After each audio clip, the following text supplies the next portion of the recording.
council meeting. I apologize for a little bit of delay. We were swearing in some new members of the Stokesdale Planning Board, and so we wanted to get that done before the next February meeting.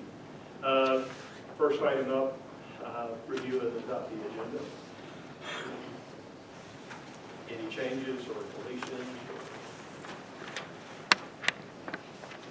Motion to adopt. I'll second. All those in favor signify by saying aye. Aye. Opposed? New business. First item up is the approve the contract for the legal services for the town attorney, John Bain. I think last meeting we basically voted to approve him subject to review of a contract, and I think everybody's received that. We had our old town attorney review the contract just to make sure everything was in order, and he gave his blessings on that. So I just want to see if there's any questions or you guys are ready to vote.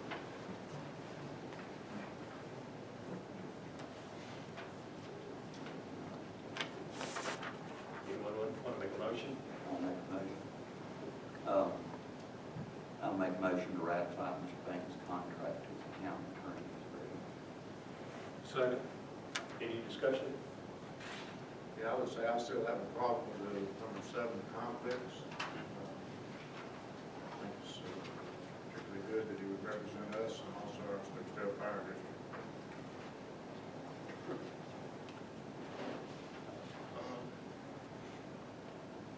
And on the matter which we didn't know before, when we voted on it before, we didn't have a contract in front of us, so there was no way to know it happened. We didn't get the contract.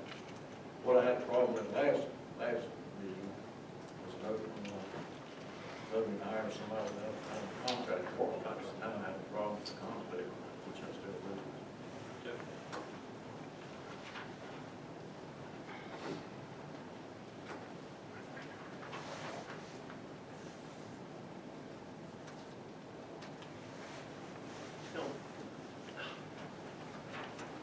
And I guess if you look at the client base of any legal firm, if they fully disclosed who their clients are and who their clients have been in the past, you would probably be hard pressed to find anyone that didn't have some conflict.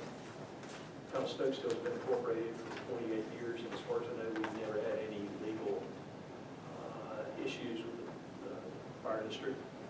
Town of Kern is one thing, just because it's close proximity. I can't imagine what we might invoke with the town of Kernersville, but he did agree that if any conflict were to arise, that with the consent of both parties, that he could still represent them, and if there were a conflict, then that we could seek an outside representation from the attorney. And that's, that's just like us having to recuse ourselves if we have a possible conflict of interest. I think that's, we asked Mr. Pierce to consider that, and he pretty much gave us a clean bill. The attorney just have a moral and ethical obligation to excuse himself if there was a possible conflict. I don't know, I think that possibility so remote, it doesn't bother me to inmate people. That's what's interesting. No, I think from Mr. when Brian looked at it, came back with that. I've seen that a number of times in the especially working in government for over 2 decades. If they recuse, and we find additional representation, step in. Any other discussion? Well, I'm satisfied the risk is minimal. I understand it's a small world sometimes. Ideally, it'd be nice if Stokesdale had an attorney that serves Stokesdale only, but we can't even begin to afford that, and I'm good with it. Is there a motion? Yeah, motion in a second. Thank you. Motion and a second. To ratify the contract, Mr. Baines. I'll call the question. Mr. Hooks? Aye. Tim Jones? Aye. Frank Brennan? Aye. Bill Jones? Aye. And I vote aye. So let me introduce Mr. Baines. He's actually here at the meeting. I'm delighted to have him represent us. He was a town manager for the town of Gibson's for about 10 years. At law school, he's been a municipal attorney for about 20 years. His firm does represent the town of Carnesville. His office is in Carnesville. And he's just got some excellent credentials. We check references, and I'm just thrilled to have him start and look forward to working with him. We've saved you a seat. Right here is our seat for the town attorney. He's going to sit beside the Northwest Observer, but he's okay. The next item is the Century Watch contract. And they, too, sent us a more detailed listing of the equipment and what they were going to do.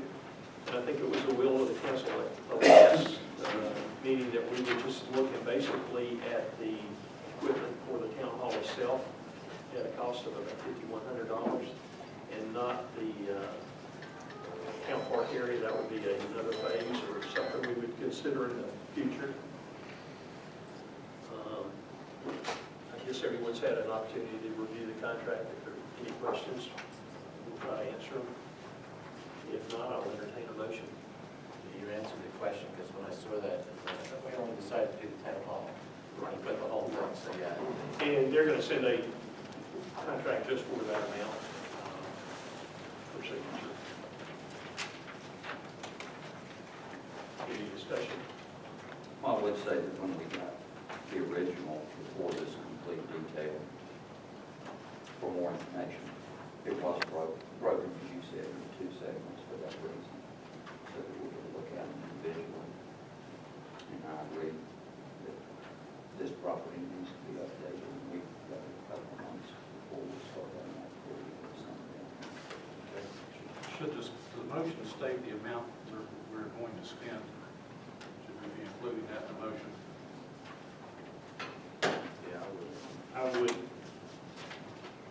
And just make the motion for the town hall itself and not for the portion attributed to the town hall. Make a motion. I'll make the motion to go ahead and ratify the contract for the Century Watch. Century Watch for the first segment of installation. That we will look at the second, independent of time. The proposal being dated January the 11th, 2018, in the amount of $5,324.97. I'll second the motion, but I would like to make a friendly amendment that we have the lead person is going to do the install be here with a representative of our property committee, just to walk through the job and make sure we don't have any apparent difficulties in starting. If you would accept that. Tim, you were showing 5324. Actual cost on is 51719. If you look on page 2, top page down the building. I am on that. Make sure we're on the same sheet of music here. Right here's where That was half. That was the total of the jobs. And this was 50%. so we're sure we put, that's our number.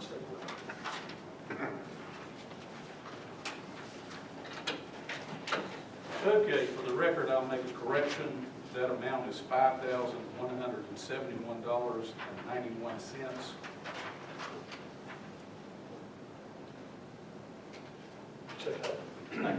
We have a motion and a second to accept the contract dated January the 11th from Century Watch for $5,171.91.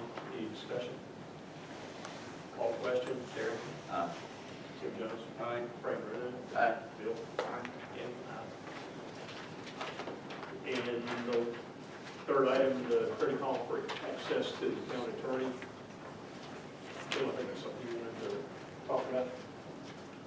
Yeah, Mr. Mayor, this was passed, I think last October. I don't know about the other council members. would like to revert back to what the general statute gives us for guidance, that being the town attorney serves the governing board, and the governing board members have access to the town attorney. Let's see, I need to make a reference to that. That motion, hold on. I'm going to lay my hands on that vote. I gave my copy away.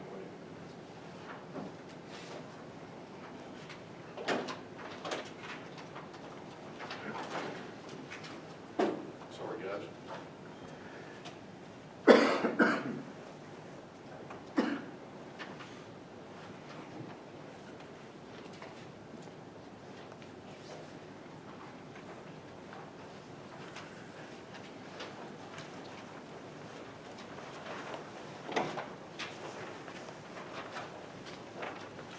My motion would be to reverse the policy established at the April 26, 2017 Town Council Business Meeting.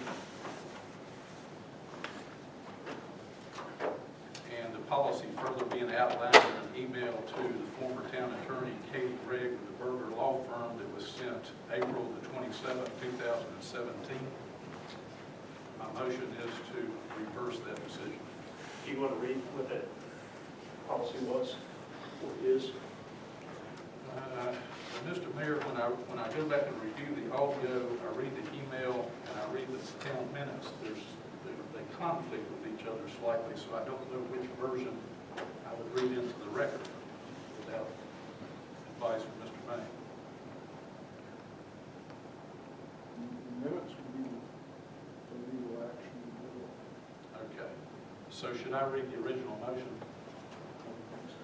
Okay, thank you, sir.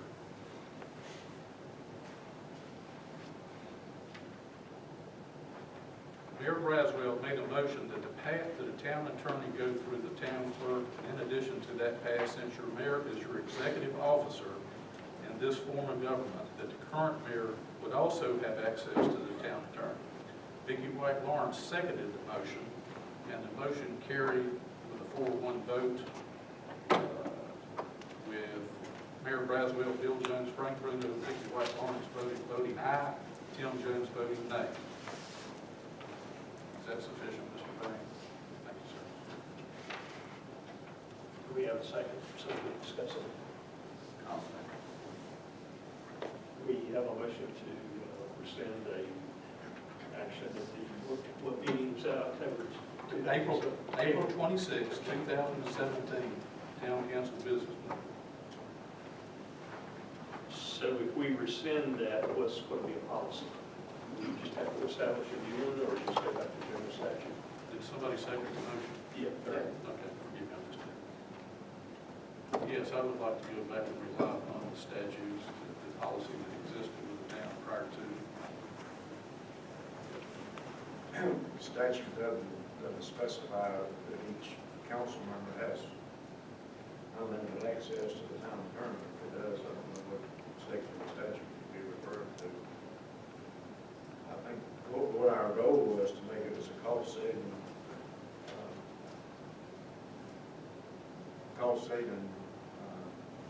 way, so that if something arises, all 5 council members don't go straight to the attorney and ask the same question. And also, if the one council member goes to the attorney and asks a question, he gets an answer, but the other 4 councils don't, they're not copied to the actual email that's sent. If it all doesn't funnel through the clerk, and there's no way for anybody to know what the response to the question was or what the question was. And so I feel like if you've got 5 council members that have unlimited access to the town attorney, you're just going to run up an attorney bill without justification. I mean, I don't think anybody's been denied access to ask a question since that occurred. We did have some issues with council members doing just that, interfering, I think, with some of the process that was going on at the time. So that's the reason it was done. You're free to change it if you wish. I have confidence in Mr. Payne's ability to manage the flow of questions and his advice going back out. My understanding, insofar as the town attorney's duties being to serve the entire governing board, and that being if the town attorney has knowledge of an issue before the board that's affecting the business of this town and the governing board, that the town attorney's duty is to inform the rest of the council members. Am I correct? That's correct.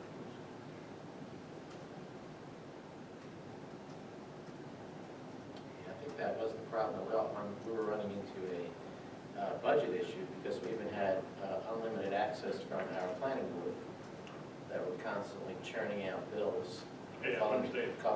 the town attorney.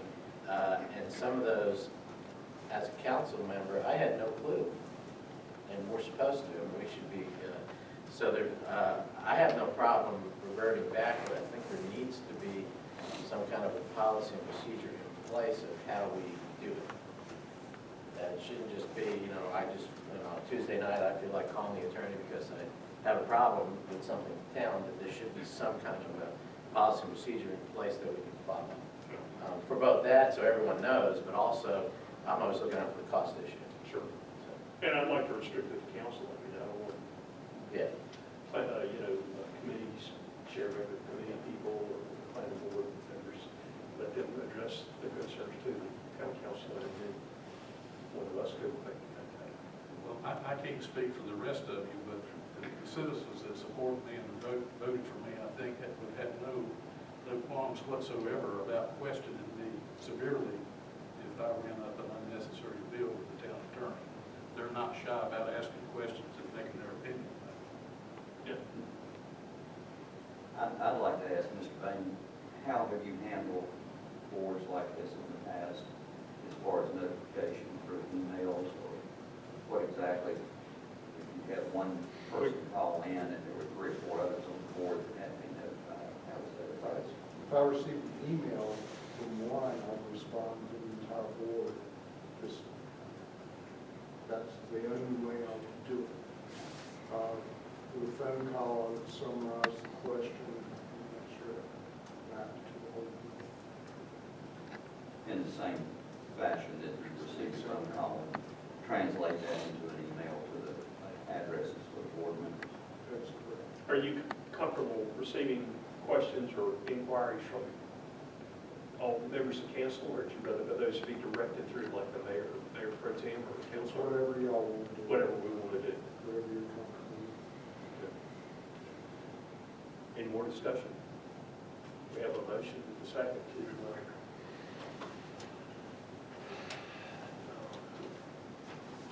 reverse or rescind that provision of the contract. Call a question. Mr. Cooks? Aye. Tim Jones? Aye. Frank? Aye. Bill? Aye. Aye. Now, we can get down to what we really were trying to do for the special town meeting, which we just had a discussion on the public water system. And I just wanted to acknowledge some of the people that are here, and just say thank you for your participation and willingness to come out on Thursday night. R.J. Mosley with McGill Engineering, Gene Robertson, Yates Construction, Bill Merritt, Meritech, is he here? And Gary Machuchis, our water technician. And is there someone here from the Rural Water Authority? Yes, John Williams, I'm a circuit rider with Rural Water Association. We're interested in your... Okay, I did not have your name, so thank you for coming. Anyone else who's not here? And so what I'd like to do is just get some roundtable discussion. I've had conversations with Gene and RJ in terms of how the town is making the inspections for the developers or the people who are extending the water lines. Talk about the water specs, and when we have changes, how that's filtering down to the people who might be involved in doing extensions of our water line. Wanted to talk a little bit about the 811, 811 calls. I know we're having about 50, 60 of those per month in the building. I wanted wanted to see if anyone can tell me if the water policies that we have, I know they relate to the town, but do they also relate to like Aqua America or any independent company who would come in and do a water system, private water system? We had some comments about the possibility of when we actually put the meters in, you know, should we wait until the yards are landscaped and the house is about ready for occupancies to minimize some repairs and damage and things like that. So I don't have anybody in particular in mind, but Gene, if you want to just sort of start out, you've been involved with Yates for a long, long time on water. 33 years. Hold up a minute, can I interrupt you? Can we ask these folks that, the water experts we've invited to sit up here at the table we prepared for them so the citizens know who they are and so forth? Sure.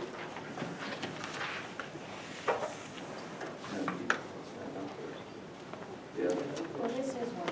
no, that's one of the tables and the other two Up up on here. the side of the Yeah, you want to sit up there too.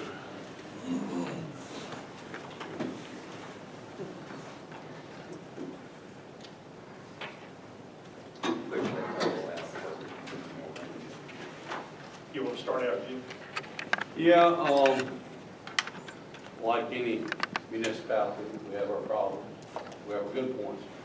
Some things we need to address, and I think the public needs to know this because it's more than just a single home being built and a water service going in.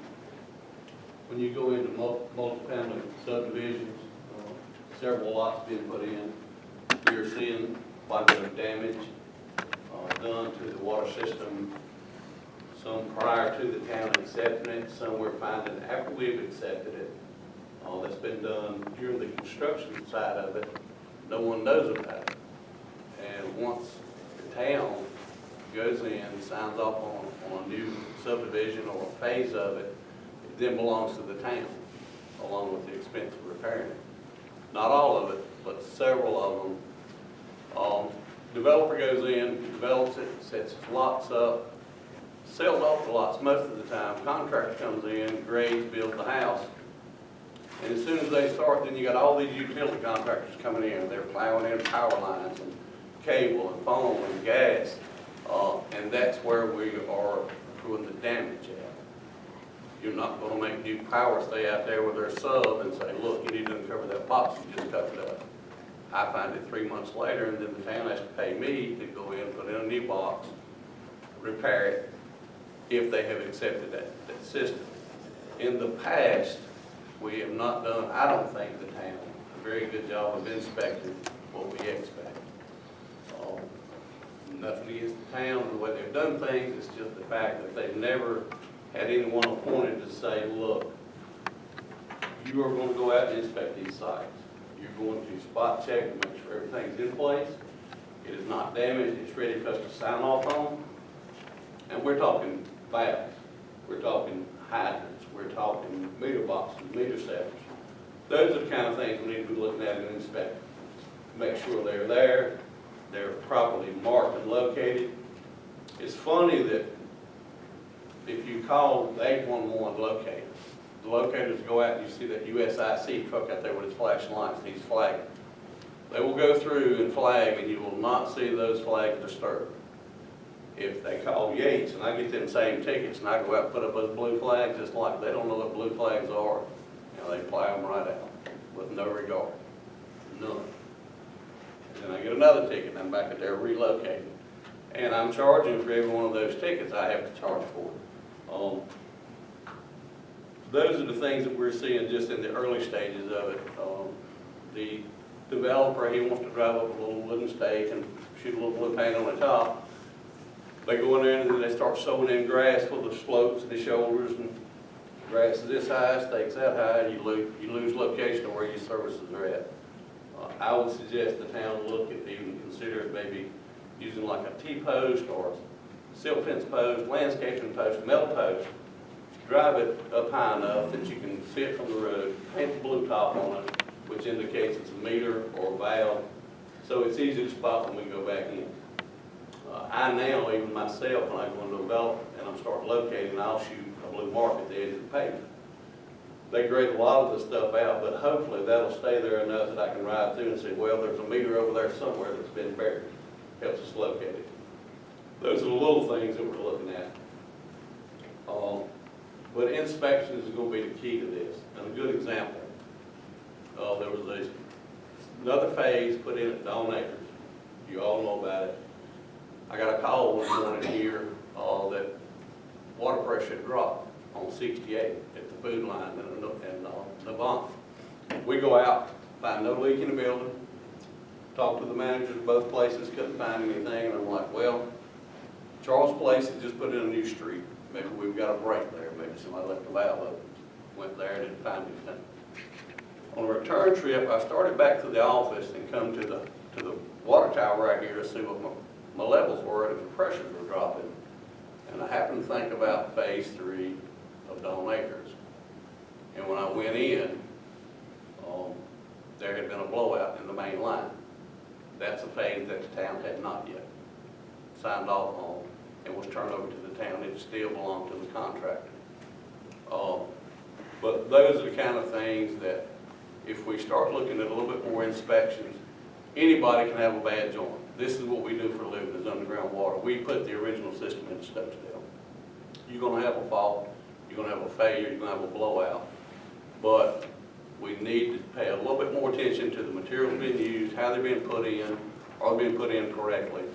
I don't know if that's something town wants to talk about and get with McGill on as far as an inspection. I understand you're hiring a new guy, maybe it's Gary.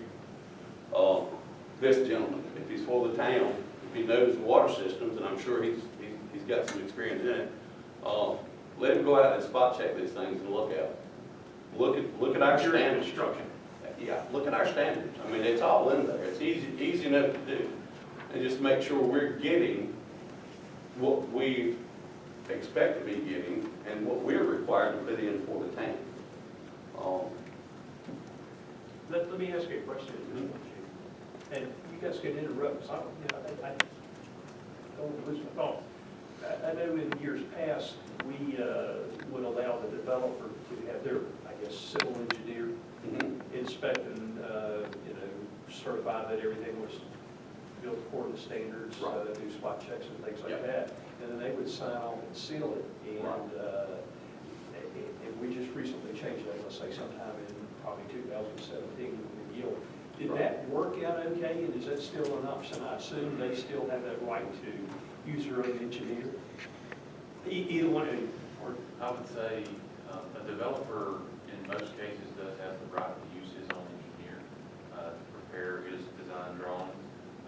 Of course, he's asking to extend your public water system, and so that system then has to meet your specifications. And that's where a review by the town and its agents, whether that's a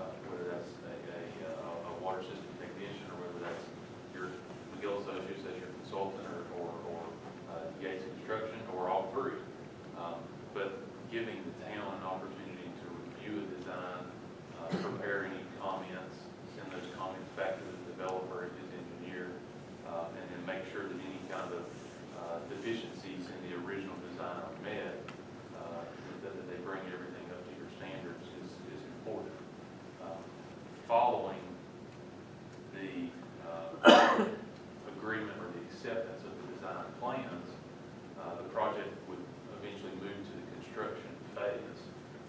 And at that point, then, that's where you've got to get folks on site periodically to observe and ensure that the plans that the developer's engineer prepared are being followed and that the system being installed is in fact comparable to your system and up to your standard.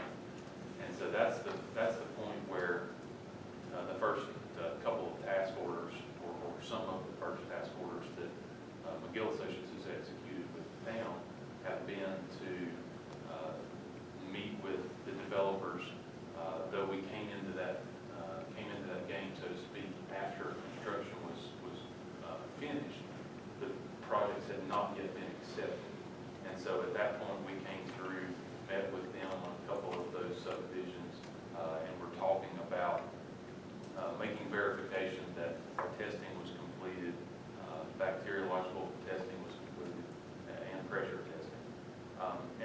also taking a look at verifying that important elements like truss blocks were installed where they needed to be installed. And I think there were actually a couple of instances where the contractor had to go back and add some truss blocks behind bins that were not installed but called for with plans. So, you know, there's, if you don't enforce those plans throughout the construction phase, that's evidence to things happen that shouldn't happen.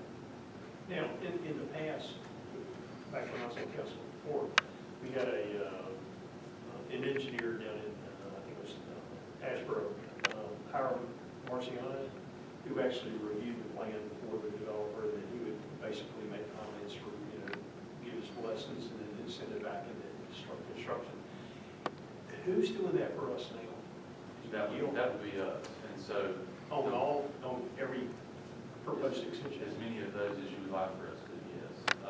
And the way we would handle that with our contract being a general services contract, and having task orders that govern specific tasks. We have, for instance, a task order for Northridge Phase 3. We have a task order for that last phase of Dalton Acres, and we have a task order for different elements of work that we're performing for the town. So if a developer comes to the town and asks for connection to the town's water system, at that point, then we need to be made aware of that.